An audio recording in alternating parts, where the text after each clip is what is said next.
Okay. It's recording. It's recording. Resistance. It's recording. Thing where you can go over and over again to train for the use of the iPhone. So anyway, it was Halloween. I was in high school, either sophomore, junior year, doesn't matter.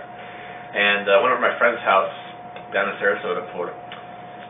He had a very large house, really nice house. It turned off. It was almost like kind of an island in a ghetto, right? They're like 7 really large, nice houses on the street, but the rest is like shitty neighborhood. This is actually important to sort of their own. So that's why I'm telling you. But anyway, that's the context, the setting. We were there. There was a bunch of girls there, a bunch of guys there. My phone can only record an hour and a half.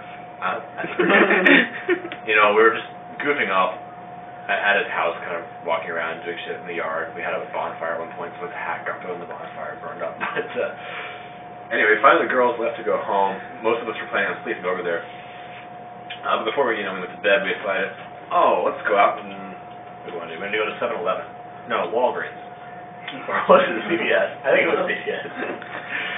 We decided to go to CVS and buy shit just for fun. So we set out from his house. There's probably 13 of us or 14 of us guys, high school kids walking around. We leave the sort of nice island street and walk into the ghetto area. Which I guess we feel pretty good because we think strength in numbers. 14 of us, we're not gonna get mugged by one guy. But as we're walking along, I know where we are. This is in the middle of a city that's not the one I live in, but within driving distance. And all of a sudden there's this smell that I could have sworn was the smell of something dead. And it really reeked. And I think I would imagine it's a dead body somewhere around. I was smelling. So with this smell of dead body, freshly in my nostrils, we come up on this trailer off the side of the road. And this trailer was a scary situation. It looked shady in general, but there was a truck outside the trailer. And the truck had a trailer hitch. And from the trailer hitch was hanging by a little piece of thread tied around the neck a Barbie doll that was naked. Hanging from the trailer hitch. Someone had the time to set this up and make it look like it did. And if that wasn't enough, there was a bumper sticker on this truck that said, "Christ, the other white meat." So, at this point, we're a little disturbed and, worried. And, the stench of, decaying flesh and these sort of, things we're seeing are making us a little unsettled. So we hurry along on our way. Evidently, whoever is leading us knows where we're going, how to get to the CVS. It's not a main road. So we sort of leave the ghetto, per se, get to the sort of large, road. There's a bunch of, shopping malls, etc. on it, and then there's a CVS that we go to. So we're walking up to the CVS. Outside the CVS, there are these 4 kind of shady characters standing against the wall. There's 3 guys and a girl, and the girl has on a chain a really vicious-looking Rottweiler. And they all look very sort of gothic/emo, mostly gothic. Just the way they're dressed. Oh yeah, the guy who is obvious who's kind of the leader of the little bunch. He was wearing a tan colored trench coat and no shirt, and on his forehead was written Jesus. So naturally, once again, we're somewhat disturbed by what we're seeing. But there's 14 of us and it's Halloween and we're whatever. So we go to walk in the store. As we're walking up, the guy calls to us "Hey, what are you guys? Some sort of baseball team or something?" And one of our members, this guy named Kevin Hars, that I didn't much like in high school. He, being the dumbass he is, decided to take this guy up on his conversation and be like, "Well, yeah, we're a baseball team." And he goes and starts talking to this guy. And so half of us go inside, half of us kind of stick around to see what they're going to talk about. And they kind of go on about just all this BS. It turns out that both Kevin and this guy are from Canada or something. Anyway, I'm standing right next to her listening to this kind of, intrigued but not that interested. And somehow, I forget how it got to this point, but somehow the conversation just kind of went on all these crazy little, tangents or whatnot. And the next thing I remember, basically, as far as storytelling, was that this guy the next thing I remember was that Kevin was this guy's gay. Referring to me or something. I don't know how I came up, but basically he's he's gay, and the guy's really. And for whatever reason, I was in a joking mood. I was kind of I didn't get upset or insulted. No, I'm not gay. I kind of yeah, I'm gay. And so as soon as I said that, this really shady looking dude reaches into his pocket, pulls out a condom and a wad of cash, sticks it out to me, he's like, alright, let's go around the back of the building and get this done.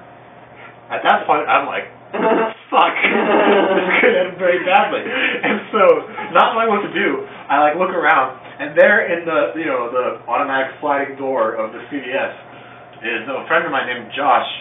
And Josh is he's a Jewish person. He's very hairy. So I say, oh look, there's a hairy Jew. And then like this guy like looks like interested and he sees Josh there, and I walk away. And so we all kind of go towards the door to go in. And the guy's like, you, pointing at Josh, like, come out here now. And Josh, now is the time to say a little backstory about Josh. Josh is the kind of person he is.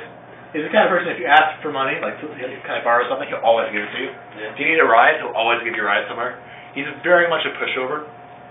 And you know, he means well by it, but he's too much of a pushover. Like he'll always like oblige to whatever you need if it's like within reason. And that was a problem at this point because, you know, as opposed to just like completely ignoring this guy and walking inside like any reasonable person would have done, he like stops and like looks at him and like, should I go out there? Like the guy's asking me to do. And we're like, Josh, come inside. Could get in here. And the guy's like, you come out here now. And he's like, what do I do? What do I do? And so finally to convince him it was a better idea to come inside, somehow he needed convincing. And as soon as we're inside, we forgot about the whole thing. We're like, you know, whatever. Those guys out there. We got ourselves some like push pops. What else do we buy? Really random shit. Possibly random shit, which like the end goal of this whole trip was to go buy random shit at CVS, so we're doing that. We got our shit. I didn't buy anything. We walk outside. We don't even look over to where these guys are still standing where they were to begin with. We just kind of walk away.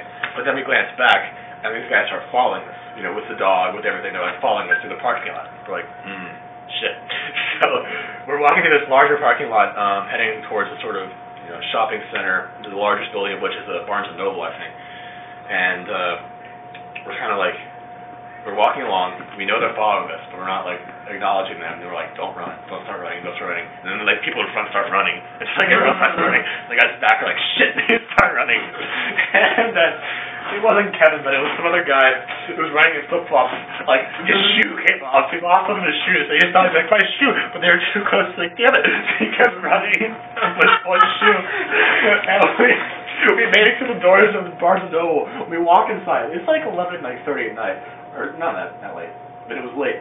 And like, once we get inside, there's a guy dressed up as some like character. I don't know who he's dressed up as. He had like the kind of like baggy like 18th century like pants on, like a hat with a feather in it. He's like, welcome to Barnes & Noble. Like he's, you know, being in Halloween mode. And we're like, hey, what's up? We walked inside. And again, once we were in there, we forgot that we were being chased by shady people. We went to the magazine aisle and like, you know, chilled for a while and read some magazines. And then we left.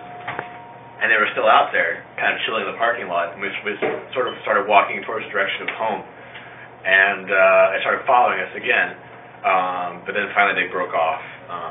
Thankfully, it could have been worse, I guess. And then naturally, you know, Kevin, who was sort of the instigator of the whole thing, turns around and goes, yeah, fuck you guys! And we like slap him and like drag him along. Luckily they didn't turn around and follow us, but yeah, we went home. That's the end of the story. That's how you almost got raped? Yeah. That was like nothing. I got offered a condom and cash. That's how I almost got raped. Like a way worse story. But you told me I didn't actually get raped. No. But I did get molested.